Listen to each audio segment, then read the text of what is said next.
Dumako muna tayo sa Vice Presidente kasi mukhang hindi masaya ang Vice Presidente ho, mga bossing, sa bagong ombudsman. Ano po? O eto.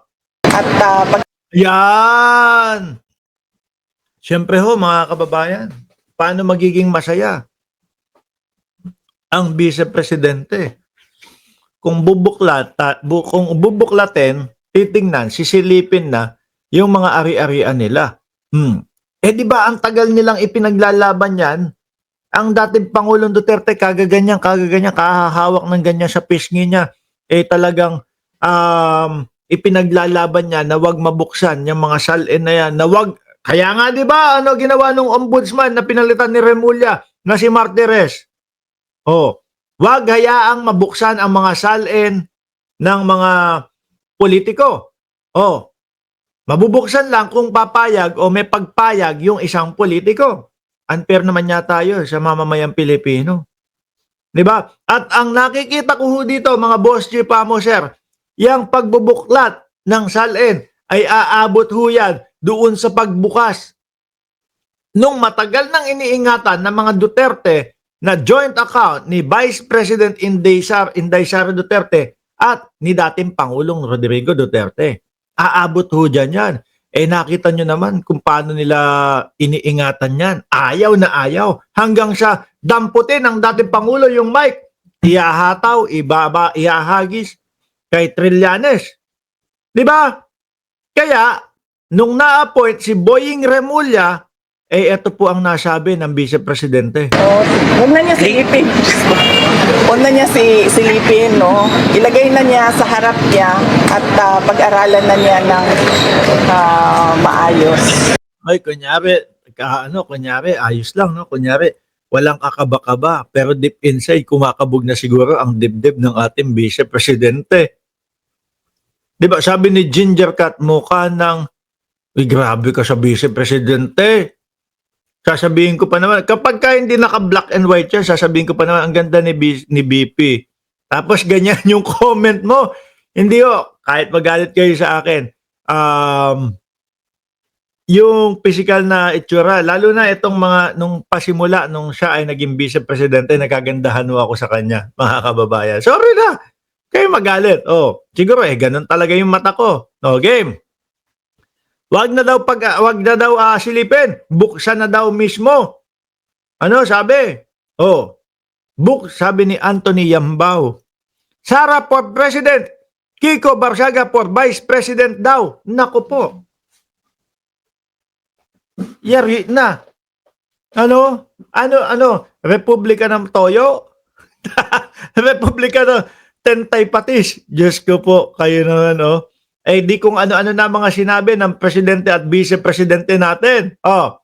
Ngayon, feeling ko dito, wala, yung tipo bang labas sa ilong, no? Sige, buksan nyo. Sige, imbestigahan nyo. Aralin nyo na lahat. Pero deep inside, kabado na ho ito. Manong na taga Windward nanonood ngayon sa MR, shout out. Sa mga taga Windward, shout out sa inyo. Nako Sir Mark, may problema ka na ata sa mata. Sabi ni Gerald, ewan ko. Game! Kung ano man yung gusto niyang gawin, ipagpasa Diyos na lang natin siya. Ako po, ayan. Kaya kayo nandito, no? Dahil dyan sa komento ni Inday Sara Duterte na ipagpasa Diyos na lang. Ano sasabihin nyo? Minumura nga ng tatay ninyo yung Diyos, tapos sasabihin nyo, ipagpasa Diyos. Diba? Ganun sasabihin nyo. Ano? Ganun sasabihin nyo.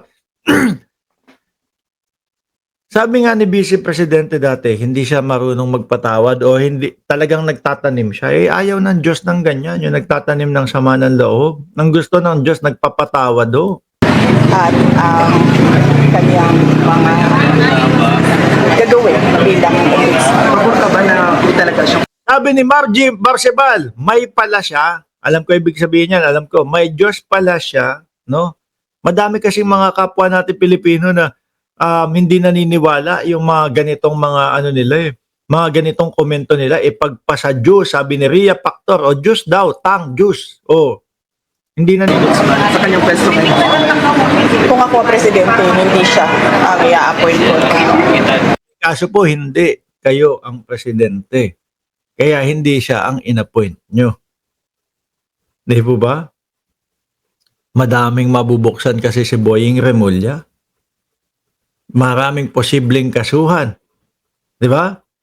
Maraming posibleng mahagupit, mga bossing, ang ombudsman natin ngayon, mga kababayan. Totoo ho yan. Kaya nga, ano sabi ni Atty. Topacio, mga boss chief sir, pag si Boying, talagang nangangati labas ng ilong ko. Hindi ako nangungulangot, pero pati ng ilong ko. Pag si Boying ang naging ombudsman, patay tayong lahat. Kaya nga ho, tingnan nyo, yung sulong ni Kiko Barsaga, mga kababayan, na meron daw po silang gagawin, impeachment laban kay Bongbong Marcos, eto na naman daw po. Meron Uy, kailan ba yung patawag ni Kiko Barsaga? 12, di ba? October 12, kung di ako nagkakamali. October 12 yung yung pa-rally-rally niya. Bugi Arellano, magkakapera ka. Naku, sana nga ho, no? Tagal na nating walang pera ho, mga kababayan. No. 'Di ba October 12 yung sinasabi na pinag-usapan nila doon sa Santa Mesa? Sir Miko Boy, nandiyan ka pala ng Cereza Force. 'Di ba October 12 pinag-usapan daw nila sa Santa Mesa alas 8 ng gabi at iniimbita pati si Torion para doon sa bukas 'yun pero di tuloy, walang permit si Pusa. Ay nako. O paano 'yan? Wala na naman. Tapos yung isa naman, yung si FGF at 31 naman yung kanya. Magsasawa, mapapagod yung mga DDS dyan. Eto, meron sa 21. Tapos ngayon naman, merong at 30 naman. Hindi kasi mga magkaisa. Diba? Impeachment laban kay PBBM, hindi susuportahan ng mga congressman. Aasa pa siya. Diba? Tingin ko kung sakali na kung sakali na may sumuporta dyan, si Ungab.